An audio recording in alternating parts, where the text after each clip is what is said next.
Bismillahirrahmanirrahim. Assalamualaikum warahmatullahi wabarakatuh.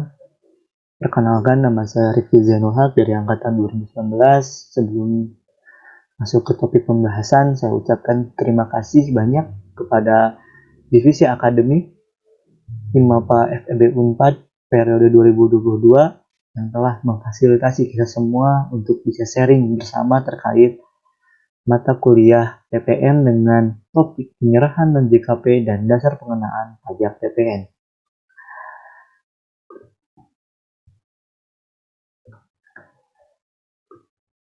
Selanjutnya adalah definisi dari penyerahan itu sendiri.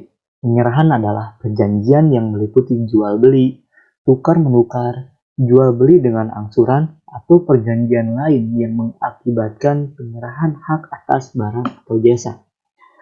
Nah, penyerahan non-JKP yang diatur dalam undang-undang tertaut pada Undang-Undang PPN nomor 42 tahun 2019.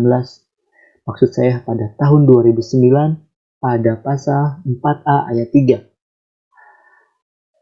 Bisa kita lihat semuanya dari poin A sampai poin Q ini meliputi jasa kesehatan medik, pelayanan sosial, pengiriman surat dengan perangko, keuangan, asuransi, keagamaan, pendidikan, kesenian dan hiburan, penyiaran yang tidak bersifat iklan, jasa angkutan umum di darat, air maupun di udara, jasa tenaga kerja, jasa perhotelan, jasa yang disediakan oleh pemerintah dalam rangka menjalankan pemerintahannya, jasa penyediaan tempat parkir, jasa telepon umum dengan menggunakan uang logam, jasa pengiriman uang dengan wesel pos, dan jasa boga atau catering. Nah, seiring dengan berjalannya waktu, peraturan ini pun diperbaharui oleh Fiskus atau oleh pemerintah yang menjadi patokannya adalah pada Undang-Undang PPN nomor 7 tahun 2021 pasal 4A ayat 3. Nah, di sini kita lebih kompleks ya, teman-teman semuanya.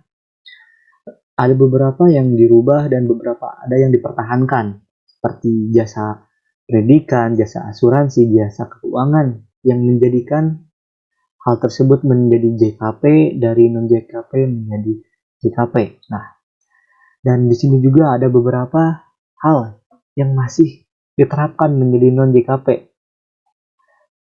Contohnya ada di poin F, jasa keagamaan. Yang dimaksud dengan jasa keagamaan ini meliputi jasa pelayanan rumah ibadah, jasa pemberian khutbah atau dakwah, jasa penyelenggaraan kegiatan keagamaan, dan jasa lainnya di bidang keagamaan. Terus selanjutnya ada jasa kesenian dan hiburan. Jasa kesenian hiburan ini meliputi semua jasa yang dilakukan oleh pekerja seni dan hiburan yang merupakan objek pajak daerah dan retribusi daerah sesuai dengan ketentuan peraturan perundang-undangan di bidang pajak daerah dan retribusi daerah. Dan selanjutnya ada beberapa poin lagi yang dipertahankan menjadi non-JKP oleh Fiskus. Contohnya adalah jasa perhotelan. Jasa perhotelan ini meliputi jasa penyewaan kamar, jasa penyewaan ruangan di hotel yang merupakan objek pajak daerah dan retribusi daerah. Terus selanjutnya ada jasa yang disediakan oleh pemerintah dalam rangka menjalankan pemerintahan. Nah, secara umum meliputi semua jenis jasa sehubungan dengan kegiatan pelayanan yang hanya dapat dilakukan oleh pemerintah sesuai dengan kewenangannya berdasarkan peraturan perundang-undangan, dan jasa tersebut tidak dapat disediakan oleh bentuk usaha lainnya. Dan jasa selanjutnya adalah jasa penyediaan tempat parkir. Seperti sebelum-sebelumnya, jasa penyediaan tempat parkir meliputi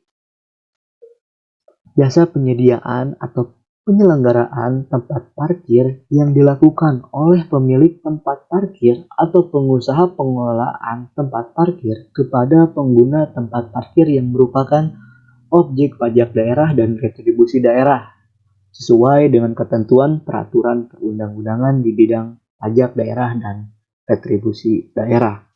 Dan Dan yang terakhir adalah jasa boga atau jasa catering yang menjadi non-JKP. Hal ini meliputi semua kegiatan pelayanan, penyediaan makanan dan minuman yang merupakan objek pajak daerah dan retribusi daerah sesuai dengan ketentuan peraturan perundang-undangan di bidang pajak daerah dan retribusi daerah.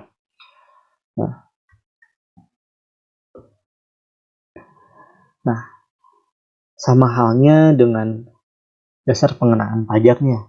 Karena dari penyerahan non-JKP-nya ini ada perubahan, hal ini lantas menjadi sebuah perubahan juga pada dasar pengenaan pajaknya, yang awalnya berdasarkan dengan Undang-Undang 42 tahun 2009 pasal 7, tarif PPN itu menjadi tarif tunggal, yakni hanya 10%. Dan poin keduanya adalah tarif sebesar 0% ditetapkan atas ekspor BKP berwujud, ekspor BKP tidak berwujud. Poin C adalah ekspor jasa yang tarifnya sebesar 0%. Dan yang terakhir adalah tarif PPN dapat dirubah menjadi paling rendah 5% dan paling tinggi 15%. Dan apa sih yang menjadi perubahan pada Undang-Undang HPP terbaru atau Undang-Undang Nomor 7 Tahun 2021 ini?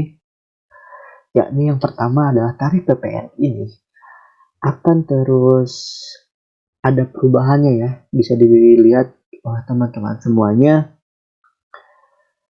Tarif PPN akan berubah mulai tanggal 1 April 2022 dengan tarif sebesar 11%. Dan kemudian akan dilakukan kenaikan tarifnya ini menjadi 12% mulai berlaku paling lambat Januari 2025.